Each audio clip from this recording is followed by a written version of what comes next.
مالیه، درسته؟ دقیقا همونه که هم مشاوره میده هم مدیریت میکنه دیگه واسه شرکت ها بیشتر. خب بچه الان یه سری دانشتون نسبت به مدیر مالی بیشتر شد و بهش میخوره. به عنوان مشاورم شما همتون گفتید مشاوره فروش دیگه، کارشناس فروش بهش گفتید.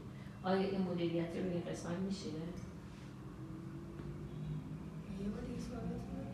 ببین شماها میگین که ماکان خوب میتونه ارتباط بگیره. الان میگیم کارش به نوعی مشاور مالی محسوب میشه. درسته؟ مشاور. آیا میتونه مشاوره رو بده؟ با وجود شما گفتید آقا ارتباط، من مشاور باید بتونم خوب ارتباط بگیرم با بقیه دیگه. به نظرتون ماکان میتونه این کار بکنه؟ یعنی رشته‌ای که انتخاب کرده هم پرستیژ رو بهش میده، هم املاکی نیست، هم نمایشگاه نیست. تو گفتی چی؟ فروشنده لباس نیست. فریلنسر. اون خونه نشینه نیست. من گفتم شاید شما مثلا درونگرا شاید باشه، گفتم مثلا این شغلی که بیشتر تو خونه باشه. من ذهنم اون سمتی رفت. و همون چیزی که شما گفتید دقیقاً در رشته‌ای که انتخاب کرده با یک پرستیژ اجتماعی توش هست. الان نظر نسبت به رشته چیه؟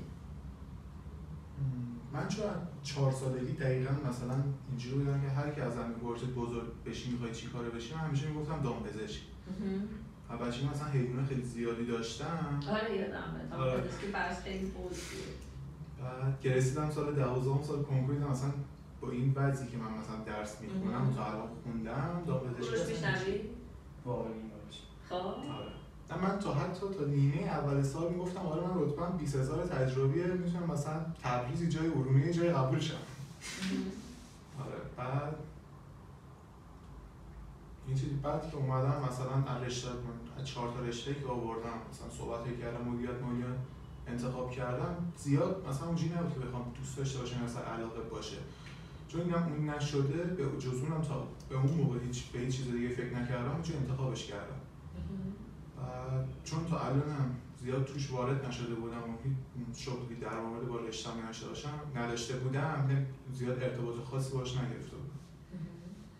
نظرتون چیه بعد چون چیزه شغلیه که همون اول زیاد پول حجمی رو نمیتونم باش در بیارم. واقعا مثلا زیاد دوست نداشتم که برم سمتش. نه اتفاقا فهمیدم که با دامپزشکی اتفاقا باید بیشتر پول داشته باشم که بتونم به حیوانو کمک کنم. مثلا خیلی دامپزشکا پیجای مثلا حمایتی میانن، حیوان افادارشون پول میگیرن درمان میکنن. الان یاسمین دارو میخونه دیگه، یا باید بره جای کار بکنه یا باید داروخونه